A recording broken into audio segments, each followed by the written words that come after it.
There are tons of lists that give you the best cars in certain price ranges. So with that in mind, here are some of the absolute worst cars under $10,000. First up, the Pontiac Aztek. It honestly looks like an insect crossed with a manatee. Its only redeeming quality is that it was in Breaking Bad, and Walter White wasn't exactly the most stylish guy, so I don't know if that's really a compliment to the vehicle. I honestly can't believe that Pontiac finished this car. The designers looked at it and went, damn, you know what? That is a good job. That is a good looking car. It's going to sell well. Honestly, the only car that's more ugly is the Nissan Juke, and you literally have to be juked into buying one. Ha! I am not funny.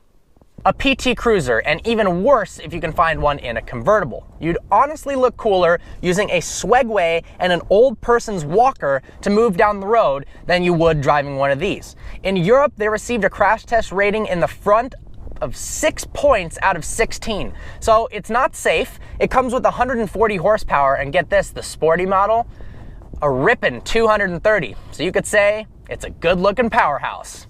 Automatic V6 Ford Mustang. A recent poll has shown that 82% of these Mustang owners have either hit a tree or killed crowds at a car meet. And another poll showed that 100% of V6 automatic Mustang owners are in fact females. Seriously, the only thing more lame than crashing your manual V8 Mustang GT at a car meet is doing the same thing in a base model. The Nissan Cube. Now this car actually has a fantastic purpose, it just doesn't have to do with driving. If you buy a Nissan Cube, my recommendation is to seal it up watertight, fill it up with water, and then make it a fish tank. Its rear window is perfect for viewing, and you'll be sure to impress your friends with your new living room ornament. An older Volkswagen Touareg for under $10,000 is one of the least reliable cars you could possibly buy. Even Touareg owner forums, places where people are supposed to be raving about the cars, helping each other with DIYs, have posts and threads that say that the Touareg is the most horrendous car in terms of reliability that money can buy. Enough said. Used Range Rovers seem like a good deal. They used to be very expensive, and now you can find some for under $10,000 for some older models. The problem is they are horribly unreliable. These are cars you want to own for the first 3 years and then get rid of them. We reviewed a 2002 Range Rover that the air suspension actually broke during the review, and it cost almost as much as the car's total value to fix the suspension. That is stupid. The Edsel. Ford created this project in 1957 and overhyped the hell out of it with commercials, saying it's the car of the future.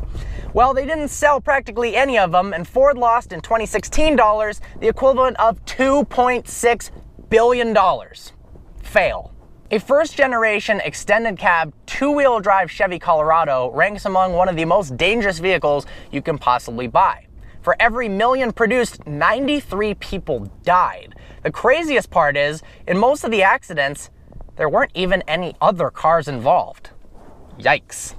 No list would be complete without the Toyota Prius. It looks like a cheese wedge, and it shouts, "I have no interest in automobiles whatsoever." A 2004 Lamborghini Gallardo.